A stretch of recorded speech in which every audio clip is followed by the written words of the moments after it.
Chapter 3. This age will probably be known as the noisiest in human history. We create a lot of noise not only to show that we are in a happy, festive mood, to canvass votes, to advertise a commodity or a point of view, but also for its own sake.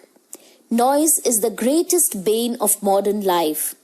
In every moment of our lives, we are being distracted by necessary noise, unnecessary noise, purposeful noise, and the purposeless enough to weaken our nerves and madden us. If the average Indian life is only 65 years, note, this was written many years back, we have only ourselves to blame for it.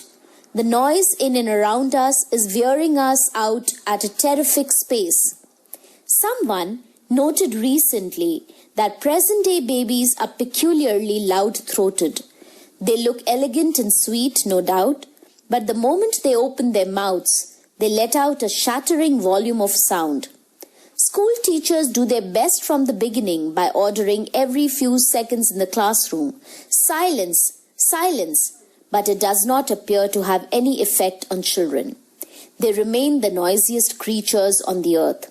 I think there will be an all-round benefit if a period of absolute silence is introduced in every class timetable, with a prize at the end of the year for the quietest or the most soft-spoken person in the school. Hawking in the streets has, of late, become a little too much. It seems impossible to concentrate on any study or writing at home, particularly if one's windows look over a street. Even if one retires to the back of the house, one may not be saved, since the hawker seems to set the pitch of his voice on the basis that you should be searched out and pierced through and through even if you are hiding in the innermost of the house. At the moment when I am writing this, I see and hear two plaintive sellers coming on each other's heels, almost trying to bark each other out of existence. I fear that the Grow More Food campaign has brought in only more plaintiffs, since I noticed two more hawkers coming in with their same commodity. Now, for a variation, I suppose, a seeker of old paper and empty bottles is expressing his wish in a rich, space-filling voice. A knife grinder is employing an anguished cry like one caught in a trap, and many others follow. All that we understand is that they are shouting something. It may be about anything from gingly oil cake to lotus flowers, brinjals or bangles. We are surrounded by a moving, loud market all the time. I have a dread of living next to a man owning a motorcycle. When this motorcyclist starts out, the agitation he creates lasts half an hour, even after the machine itself has gone out of sight. On Sundays, this enthusiast tests and touches up his engine, whereupon the whole locality is converted into a sort of gold factory. I say gold factory because, in my experience, it is the most deafening place on earth where the ore is pulverized before being treated with cyanide. This was all I could catch of the whole process when I visited a gold mine some years ago. My guide was explaining everything to me in great detail, but I could only see his lips move. There was such a clatter all around. It has been the same experience for me in any factory. I have often been taken around many types of factories, but as my guides move their lips, I give up all attempts at knowing how cotton or silk is converted into yarn and fabric. The noise of machinery is always at a higher pitch than the voice of the guide, a fact that is generally overlooked by those who take people around factories.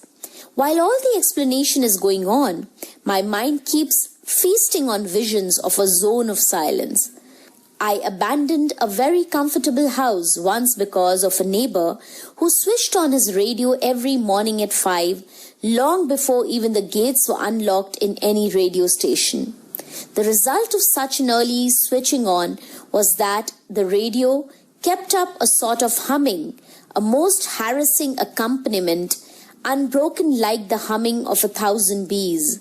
I fear that this simile may mislead my readers by its poetic association.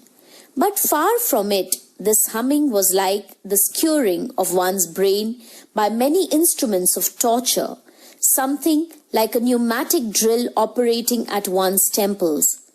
Why my neighbors should have queued up so early in the day in order to receive a radio program was a thing I could never understand.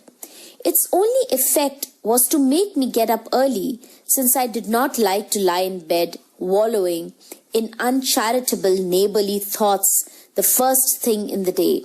Moreover, I was not without hope, since a friend who knew all about radios told me that my neighbor's habit of switching on the radio when the transmitter was still cold was the way of destroying the valve, if not the radio itself. But nothing occurred along those happy lines, and I had to move on.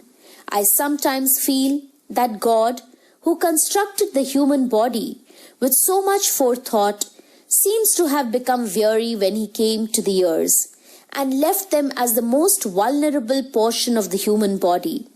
The result is that we spend all our hours longing for something that we cannot attain, namely silence.